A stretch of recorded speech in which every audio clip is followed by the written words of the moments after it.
How to identify the spirit of Leviathan. Remember, you're not fighting against the person, you're fighting against the spirit. So you got to pay attention to their actions. Remind you, this spirit brings forth confusion, and it brings forth strife, it brings forth contention, and it manipulates all the way to destroy covenants of God, and it is no respecter of the people around that it is using. First up is manipulation and deception. Anybody around you that you see loves to manipulate to get their way, you need to pay attention to those type of people. These are the people that always want to one up you. They always feel like you're them in a competition. They always feel the need to prove a point. They're liars. They twist the truth so much so you will watch them, right, and they need to explain something and they just came up at nothing with a lie. They create levels of misunderstanding that destroys covenant. So if you're married to a person like that loves power, love control, they always want to lead by any means. They always want to prove a point. They are the ones that the enemy will use to destroy your marriage. So say for instance they're not getting their way, and when they don't get your attention, they go somewhere else to get or to generate that type of attention.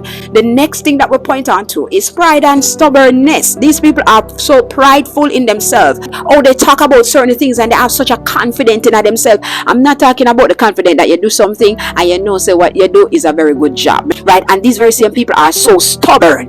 No matter what they have done and you've seen that it is wrong and you're correcting them, they will never stand corrected, because the spirit of Leviathan lacks accountability. It will never stand corrected.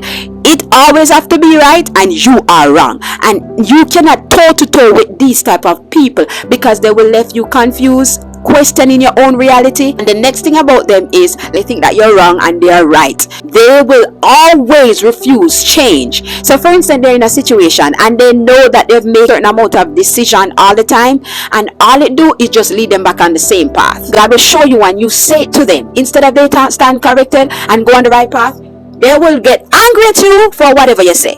And guess what? You just talk to them and tomorrow they're back at the same thing again. Because the spirit having them, it's sabotaging growth, sabotaging their own well-being, and leave them sad. Even though you show them that they're going off on a cliff, realize that what you are saying is right and what they're saying is wrong. This is when they go into isolation and they're angry with you for what you said. They will try to blame you for the decisions that they have made.